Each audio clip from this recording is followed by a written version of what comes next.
Good evening, everybody. It looks like we have about 12 people on the webinar. This is Jocelyn Hardy, 2017 Chair of the National Awards Committee. We have with us tonight Lisa Shipley and Aaron. I always say your name wrong, so would you say it for me, please? Poltorek. Thank you, Aaron. We will together be presenting to you all the information about the Memorial Awards program for year-end 2017. If any of you have participated in the JCI webinars before, you know that you're all muted, but there is a chat box on the webinar that you can send us a message. If you have a question along the way, please feel free to send that to the organizers. We will stop and answer those questions as they come up as best we can. Okay. And I'll tell you, we had a little technical difficulties. We were trying to figure some things out last night, and some things came up this morning or this evening, so hopefully we won't have any of those issues today. Okay, so we have a couple of things we want to accomplish tonight while we're on this webinar. We want to talk about the changes that we've made to the program. For those of you who have submitted or participated in the National Awards program over the last 4 years, things have changed quite a bit. And we want to make sure that we don't leave you guys behind on some of this. We also want you to understand the submission verification process and talk about the specific steps involved in submitting the awards nominations. And finally, we'll wrap up with talking a little bit about judging. We feel it's important to talk about that aspect of it because when you are submitting your awards and writing your nominations, if you know what the judges are looking for, it makes you more inclined to include that information. Okay, so I told you that we changed some things. When the 2017 National Awards Committee got together with now IPP Heather and started talking about this program, we really wanted to ensure that it was as user-friendly as possible, but also we wanted to develop something that when it's fine-tuned at the national level, we can pass it down to the state level so you all have a tool that you can use. So what are some of those specific changes? We have created fillable forms for all of the awards categories with 2 exceptions, and those are the Don Cavelli Memorial Award and the Special Partner Award, mostly because those are not necessarily everybody is going to do those, and they certainly do have a personal touch and they go directly to the national president. We're also using a new platform for submissions. It's a lot more user-friendly than the portal has been in the past. It's called JotForm, and basically the concept behind it is you create your documents and submit it through JotForm, and it pre-sorts it for us to be able to then send it back out to the judges. Judging will be done using Google Forms, and the reason behind that is that it's a quick tally. It also allows us to get you your feedback very quickly. So once that the winners are announced in Myrtle Beach, we'll be able to send the feedback back to the people who are eligible to move on to the next level of competition. We feel it's important for you to be able to learn from what you submitted and make improvements. And the final change is that state presidents or their designee will pre-certify the eligible submissions. What we found is that when you're state president and you get to March, you're already kind of transitioned out of the president role into your new role because hopefully you've moved on in the organization. And it's a lot harder to make sure that you're dotting all the I's and crossing all the T's. So by sending us this form that you'll see shortly, in February, you're saying, if any of these get submitted from my state, they are approved to be who they say they are, and they're supposed to be sent on to the National Awards program. Trying to take a little bit of stress off of that end of the first quarter time frame. So, what is the submission verification? It's already out there. It's on the JCI website. You just have to go in and take a look at it and fill in all of the blanks. It's a fillable form, so literally tabbing from one block to the next all the way down. Keep in mind that this is not, it's not a commitment to submit. So if you say Chapter Jones out of Kansas is submitting or is eligible to submit 7 projects, they don't necessarily have to submit all 7. But it's a way for us to check behind and say, yes, the state president said these were either first or second place in the SPEs, or they're appropriately submitting. Where can you find it? On the JCI USA library, and the links are all there. This entire webinar is being recorded, and the PowerPoint will be available very shortly, tomorrow or Tuesday, on the JCI website. When you go to save the document, you want to make sure you save it as your 2-letter state abbreviation so that we can find them a lot more quickly. It just makes it real easy to identify those files. And they must be submitted to awards@jciusa.org no later than midnight your local time on February 15th. Now keep in mind that says your local time. We've had a lot of us from all over the country trying to figure out, is that midnight here and 11 o'clock in St. Louis? I said, you know what, I can figure out the time zone. Y'all just get it in by midnight and we'll be good. Okay. So I wanted to give you a quick glance at the form. As I said, it's a fillable document. State goes in, state president's name, has every possible award, the SPEs, local member recognition, local chapter annual programming, state programming. There are questions about your membership, start of the year, end of the year. I want you to pay close attention to the question 4. It says, will you be nominating your state president for the Allen Whitfield Memorial Award for Outstanding State Presidents?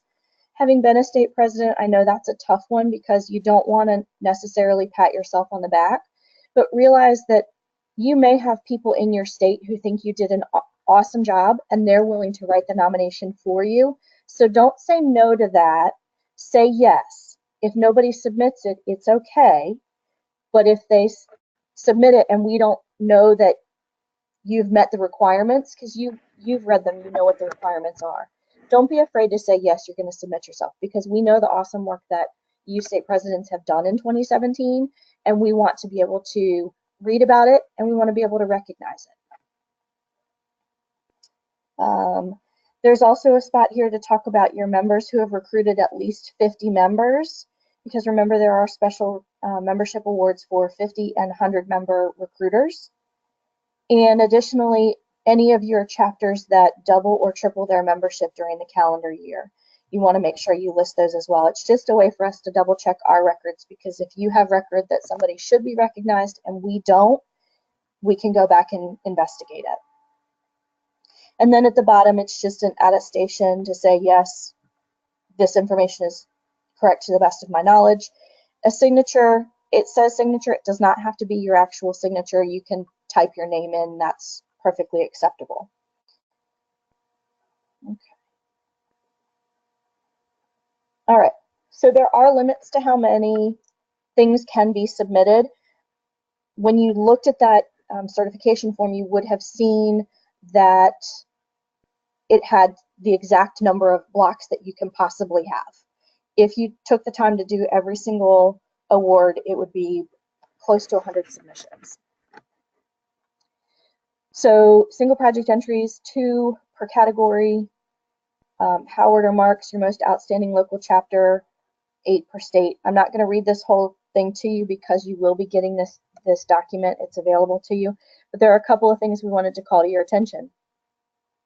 The McCall and the Butler Awards are recognizing your individual members.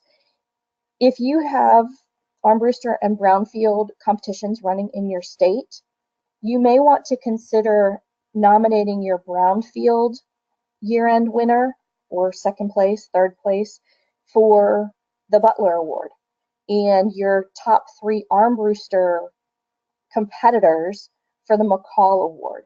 They don't have to do the portfolio and the interview with it, but you do have to complete all the things that are part of that nomination form.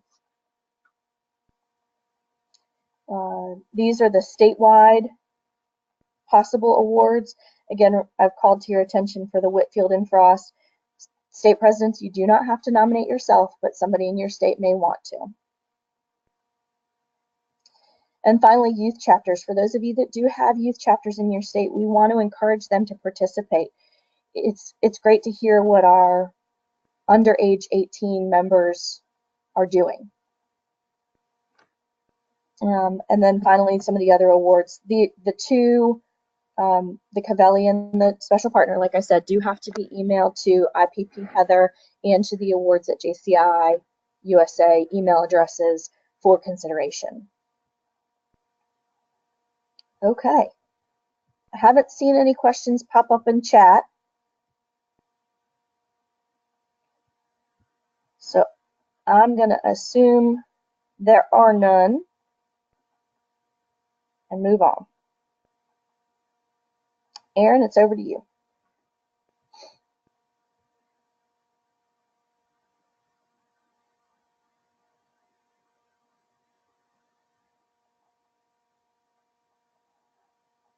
Okay, so we put together a brief video that I'm going to put the link, the YouTube link in to the chat box as well for everyone if they want to save it.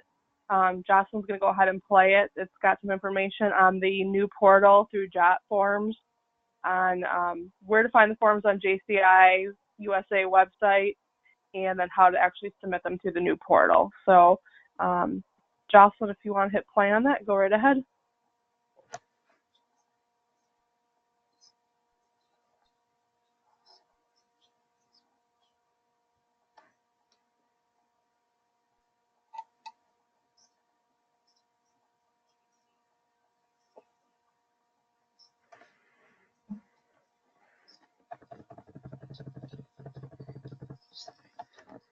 I don't think we're getting any sound. Let me try something here quick.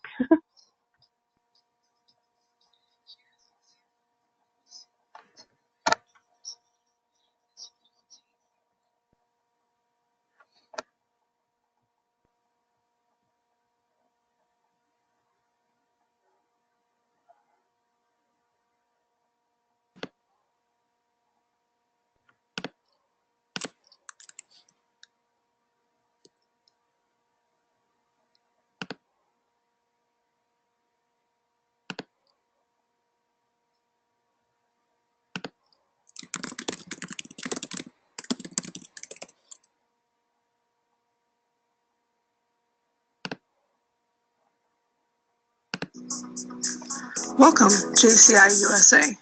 This video is intended to help you have a smooth submission process for national year-end awards. Step 1 is to visit jci.cc/USA. Once you have logged in, you will need to locate the library on the left side and follow through until you end up on the 2017 Year-End Awards folder and documents. Here is an example of what you will see once in the Year-End Awards folder. This folder contains the awards manual, certification form, and submission forms that you will need. Step 2, you will need to work with your state president to determine what awards you are submitting for. The entire list of award options are located on the submission certification form. Your state president will need to sign off on all the awards being submitted. This form must be emailed to awards@jciusa.org. Step 3 is to download and complete the editable Word documents with all of your amazing projects and fabulous nominees. These forms are available now for you to download. Here is a sample of a submission form. Each form also has the link to the appropriate submission portal. We will talk more about the portal in a moment. These forms are due by Wednesday, February 28th. Please use the following format to name your files. This will help with the consistency and locating of your submission. Step 4 is to upload the submission file to the proper portal. Again, these links are located on each submission form as well. There are 4 specific portals: State Award category, Single Project Entry categories, Local Chapter Awards, and Youth Chapter Awards.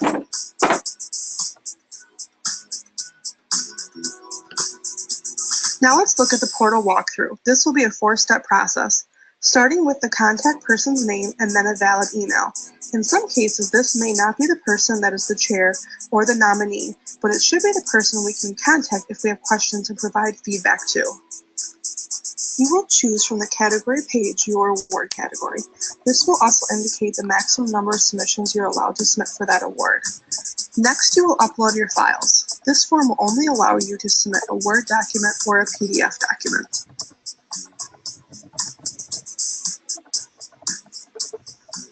Step 5 is to double-check the email you provided to make sure you received a confirmation email.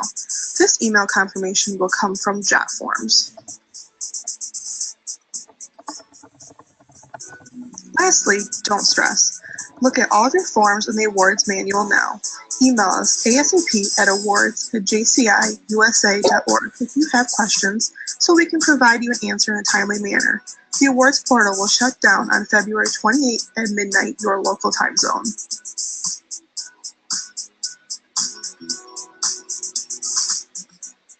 Created using Powtoon.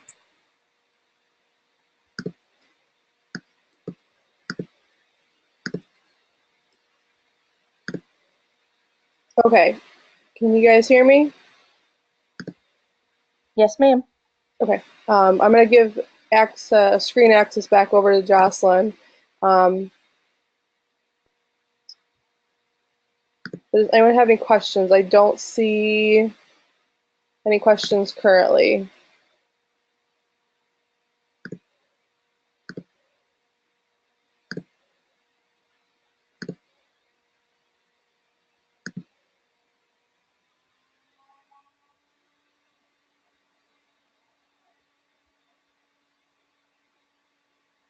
Nope, no new questions. All right.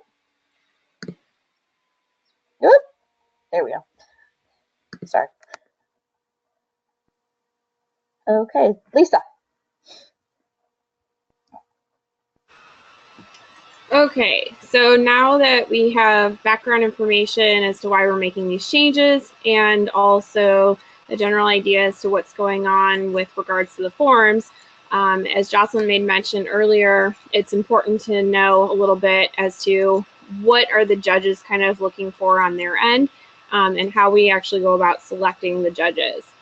So once you've completed submitted all of your nominations, the awards committee is going to tally that up, and then we're going to send you an email asking for X amount of judges. So as you see on the screen, it says 1 to 10 entries or 1 to 10 nominations. We're going to ask that you submit 1 judge. 11 to 12 entries, or I'm sorry, 11 to 20 entries, we're going to ask that you submit 2 judges, and so on. So how do you know that you're actually going to pick the right type of judge? Well, there's certain types of criteria that that individual would need to meet. So the first is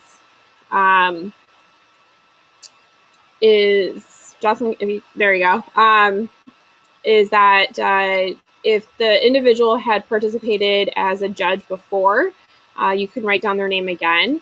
Another way is if they're just a current member, so they can be an alum or they can be a current member. They can be an ambassador or a senator. If they're an active member, they need to be a member for at least 1 year's time, so at least 1 full year. This way they have a general understanding, or at least try to have a general understanding as to what's gone on at the national level with regards to the different programs, the processes as to how to even get an award at the national level and so forth. But what we do want to make sure is that these individuals that are written down are not the current state president or the immediate past president of the state. We just want to keep it as fair as possible. How do we go about actually submitting that those individuals' names? Like I said, an email is going to go out to the state president asking for information about those judges. Once we get that information, then the National Awards Chair, in this case Jocelyn, will send off an email to those individual judges with their assignments. So each one are going to have specific nominations to look through. That judge will then have a link to kind of like a survey to fill out their critique of the nomination. And so we're going to take a look at that in a moment. But first, once they fill out everything in that survey or that online form pertaining to those nominations, they're simply just going to hit the submit button, and that information is automatically going to be uploaded into a Google Drive folder that's run by the awards committee.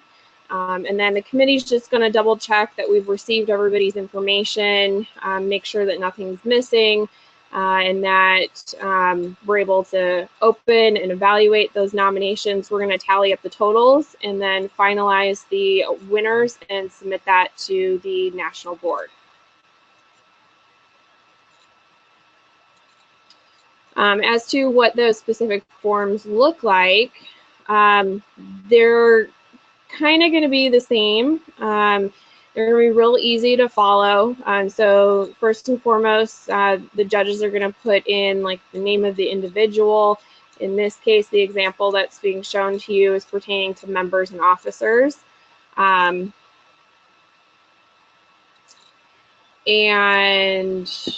do have a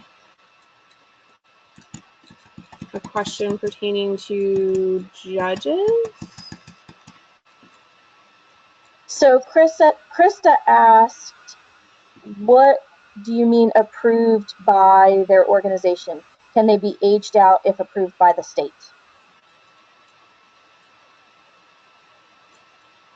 Well, they need to fit the criteria that was listed on the screen, and there's more specifics pertaining to that also in the awards manual. And then Erica had a question.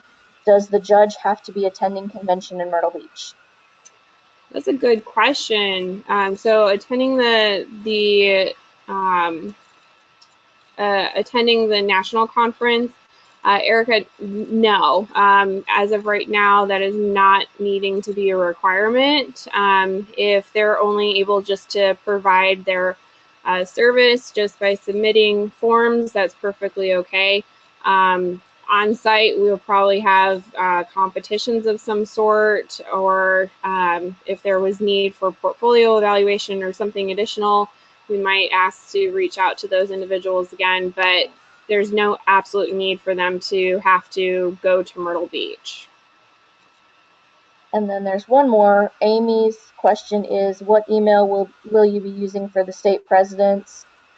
Amy, we understand that the JCI USA email addresses have already been transitioned over to the 2018 state presidents. We will automatically send to those addresses because that's what we've been asked to do. However, I have had a couple of state presidents reach out through the awards at jciusa.org email address and say, hey, can you send me this information to this email address? So if you are a 2017 state president who no longer has access to the JCI USA email addresses, please email me at awards@jciusa.org, and I will make sure you get the information that you need sent to your personal email addresses. Those are great questions. If you all have additional questions, again, feel free to submit them in the chat box, and amongst the three of us, we'll acknowledge those and then kind of work through them as we proceed. So with the forms for the judges, again, it's going to be pretty self-explanatory. They're going to get the link, they'll open up the link, add in either the name of the project at the top or the name of the individual that's on the nomination form. In this case, the form that has an example, or that is an example on the screen right now, it says award category. There's 3 listed. It's actually going to be a drop-down box that the judge can select from. So they'll select the nomination that they're actually evaluating from that drop-down. And then they're going to be looking at different criteria. So in this case, with the members and the officers, they're going to be looking at in the nomination form, is there actual documentation of how they were a leader, how they've motivated others, how they've been committed to different community projects, and how they've impacted the community, and how also they're exemplifying JCI USA values. And so this is based on a ranked scale. So if there's a lot of information, then they're going to get 10 points. If there's very little information or none at all, 0 points. If there's a decent amount, there's going to be somewhere in the middle. But then overall, all of those points are going to be tallied up and then awarded to for that specific nomination. What I do want to bring up, though, is that down at the bottom of each nomination form, we do have a section for providing feedback. So as President Noel made mention in her video the other night, or the other day on Tuesday, that JCI USA this year is looking at evaluating professional development, training opportunities, and so forth. So JCI is a professional development organization, so we want to provide feedback from the judges to the nominees, individual, as well as with pertaining to projects and programs, provide an opportunity of growth and development. Where are some suggestions of how different things can be tweaked and looked at, suggestions for personal growth. So just kind of want to make note of that. We will be passing that information along once it's all been collected. We also have a different form for programs and projects, very similar to members and officers, but slightly different. There's a little bit more of ranking with the different criteria. So Jocelyn, if you want to click over to that next one. There you go. Again, you're looking at the objectives, the planning, finance, execution of the project, planning. You want to be as specific as possible and provide as much information. Again, there's going to be a place for listing feedback. When we state feedback, we're also looking at constructive feedback, right? We don't want to be overly critical of everybody. So just kind of a general overview. In submitting these forms, though, you do want to keep in mind overall within each of these nominations that the judges are not coming, the judges that you're submitting aren't the judges that are going to be looking over your specific nominations. We are going to do our best to assign those judges to nominations from other states, just to play fair. So therefore, they may not understand the lingo that you submit with your nomination. They may not understand any acronyms, so you want to be as specific and detailed as possible. Try to use third-person language, so you're avoiding your personal contribution. Try to be objective to it. Also, do your best to remain positive with your nomination. We understand that, yes, specifically with programs and projects, that even though they may have done very well, there might have been some faux pas along the way. But those are learning opportunities, and so we want to document that as growth with your chapter as well as with your state. The more optimistic you are pertaining to that, the more it's going to show within your nomination and possibly give you some additional points. Some additional things to keep in mind, though, would be that you want to document not just the qualitative, so the stories behind how it impacted the community. You want to actually document the quantitative. Give us the specific numbers as to what you're looking for. Was it just 1 or 2 people, but it made a huge impact, a huge domino effect within the community? Or was it 500 people that participated, and there was a significant amount of change amongst different programs and organizations within the community? Also, we want to remind you to definitely look over your nomination before you actually send it in to us. So look at the tense of the words. All the individuals, the states, as well as the programs and projects, all of that happened in the past, so make sure that you're using past tense. Please, please, please check your spelling so the judges aren't having challenges in trying to understand what you're talking about. Look for run-on sentences, and then also just read through your nomination to make sure that it makes sense. I've talked with past judges and past committee members, and sometimes those nomination forms are just filled out real quick. I understand maybe it's really late at night or last minute. We want to make sure that that you allocate enough time and that you provide enough content so you get the most points possible.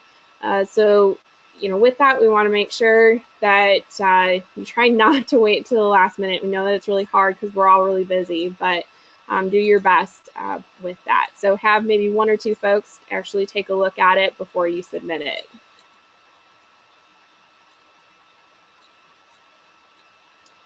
These are just a list of important dates, some of which we've already covered.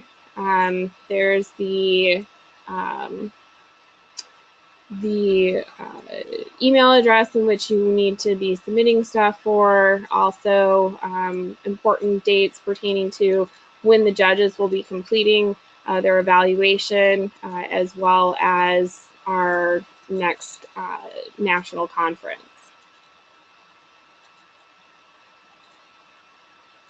Does anybody have any specific questions other than those that have already been asked pertaining to the judging portion, or different things to kind of keep in mind?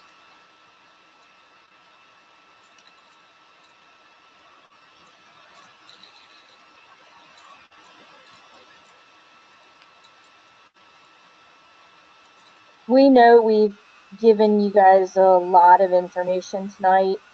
As we said, the PowerPoint presentation will be available on the JCI USA library. Please send email. We are more than happy to answer as many of the questions through email as we can. We tried to approach the emails or the messages that we got throughout the presentation. There are some that we have to go back and get a little more information and kind of figure the answers out. But we will get back to you as soon as we can. And also to note that Katie, the marketing and communications director, will be sending out the newsletter next week, and we'll have the links in it as well to some of the information that we've provided tonight too. So there'll be multiple ways you can get the same information.